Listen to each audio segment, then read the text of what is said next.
Magandang araw po mga minamahal kong kababayan. Ako po pala si Chris Aki ng General TS Cavite. Tiga-Parkland po ako. Isa pa akong stroke patient.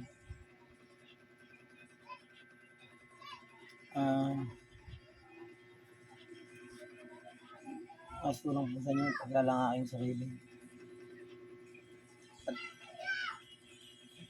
ang aking pong dalan kung bakit ko naisipan gumawa ng mga short video. Kasi po, nung ako'y dating empleyado ng isang kumpanya. Noong August 6 po, 2023. Pagising ko sa umaga, siyempre natulang sa atin na tatawag ng kalikasan, pumunta ko na ng CR para umihi. Ayun, pagkakbang ko papasok sa loob ng CR, bigla lang nawala ng lakas ng isang pakot, bumagsak ako. Yung pala stroke na.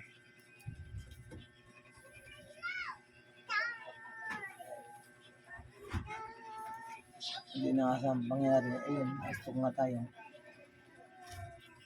At yun nga po, abang ako'y nasa hospital, napagmuni-muni ko na nakakainip. Ganun din po sa makauwi ako ng bahay namin. Wala akong naging nililibangan kundi ang manonood ng YouTube. Marami ako napanood ng mga YouTuber. Yan, sa kapapanood ko, naisipan ko, subukan ko kaya ang gumawa ng mga short videos tungkol sa mga stroke person. Kasi nga, naiinip ako eh. Sa loob ko naman, para lang bigay din ng kaunting aliw sa mga may karamdaman na tulad ko. Na kahit paano huwag silang mainip habang sila nakahiga. Ito ang aking layunin. Kaya naisipang gumawa ng mga short video. Ayun. Yun nga po, naisipang gumawa ng YouTube channel at gumawa ng mga short video. Pero hanggang sa tuloy ko na. Pag mga hindi tayo masyadong kilala at di naman talaga kilala at wala naman lang tayong sponsor at di naman tayo kumikita dito, yung naisipan ko pa rin ituloy kasi para makapagbigay ng inspirasyon sa ibang mga na-stroke na huwag silang sumuko. Kahit pa paano, pagsubok lang ito ng Panginoon Diyos. Salamat tayo na buhay pa tayo. Susubok lang niya tayo. Kapit lang mga kasama, kababayan ko. Ano man ang inyong karamdaman, huwag kayo mawala ng pag-asa. Kaya sa mga bagong tutun lang po dyan, at kung napanood niyo po ngayon itong short video ko na to, mangyaring pag-like, share, and subscribe naman po para makatulong kayo sa aking munting channel. Yun lang po.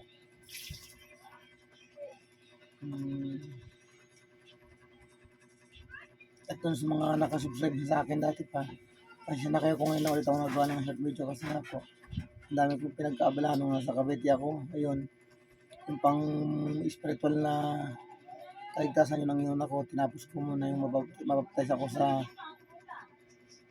yung doktrina ng MCGI. Yung sa natapos ko po at nabautismohan na po ako sa Apalit, Pampanga. Ngayon po ay ganap na akong kanib sa MCGI. Proud po ako. Sa ngayon po, dahil nga wala namang mapaglilibangan sa Cavite, napakainit pa, naisipan namin magbakasyon ulit dito sa munting kubo namin dito sa Batangas ng aking asawa. Ito. Nagpagawa kami dito sa Batangas sa may malapit sa aking mga bayaw at patid ng asawa ko. Ang isang maliit na kubo. Siya namin mapagpapahingahan.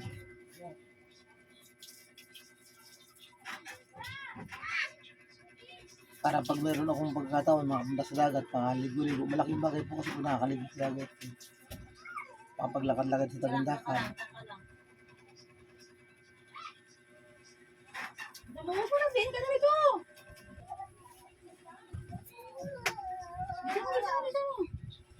Oras pa Sa ngayon ito. Babutisyon Papayapay na. Mag-base ka na mag-base na.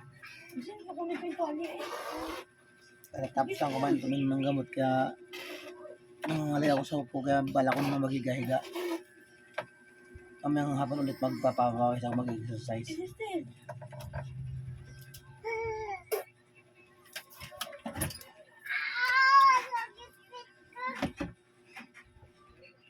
Yun po ang intention ko kaya ako ay nandito sa Batangas ngayon, ang magpalakas ng katawan. Kasi ang hina eh. Pagka man nagkaganyan ko na, itataas ko ng kamay ko. Hindi kaya itaas mag-isa, wala siyang lakas. Kailangan talaga siyang itaas. Dati napakasakit yan, ngayon po kunti na lang. Bagya lang yung sakit. Pero hindi ko pa rin maitaas mag-isa kasi wala siyang lakas. Nawala lahat ng lakas ko. Sisi, come here. Sisi, tayo. Pag daw nawala ng pag-asa, alam ko, Stacy, tinan mo. isang araw ibabalik din ng Panginoon Diyos sa akin yung lakas niyan. Makapagtrabaho ulit ako.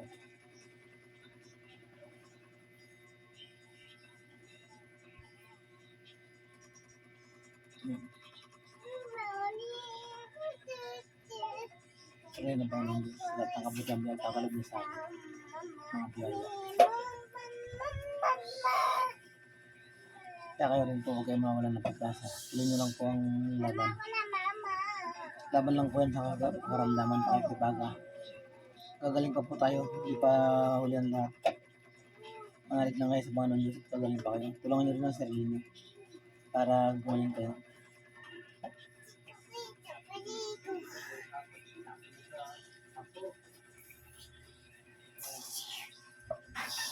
Bukod sa mga ininom na gamot, siyempre kailangan nyo rin mag-exercise para gumala ulit yung mga ugat, mga muscle, para manubalik yung ating mga lakas ng katawan, yung muscle natin, mabuhay ulit yung mga ugat. Ayan, kailangan talaga igalaw-galaw.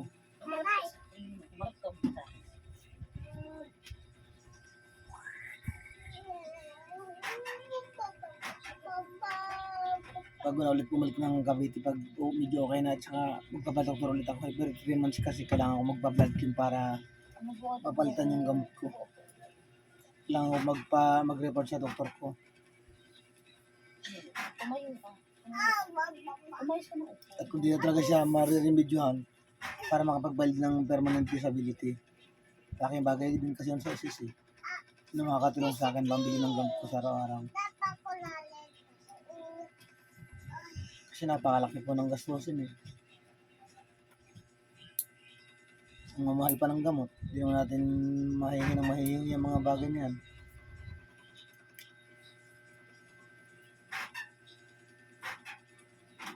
Kaya kailangan talagang gumaling at makapagtrabaho ulit.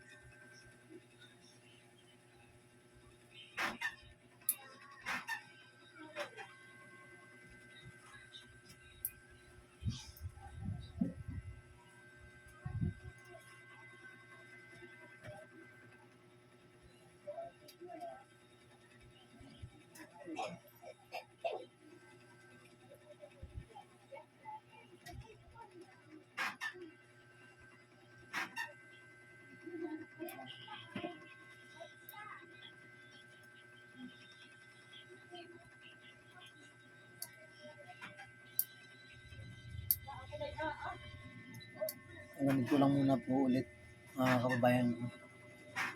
Medyo nasakit ang likod ko, kailangan kong umunot-unot. Sa mga sumubaybay sa akin, maraming salamat sa inyo guys. Sa mga tulad ko may kapansanan dyan, galing po kayo. Palakas kayo, gagaling pa tayo. Hindi mawala ng pag-asa, pray lang po. Ako yun lang po ang ginagawa ko sa ngayon. Hindi ako nawalan ng pag-asa talaga. Hindi pa naman tayo masyadong matanda ko para hindi makarecover. 51 years old pa lang po ako. Sa 51 ko lang po ng February.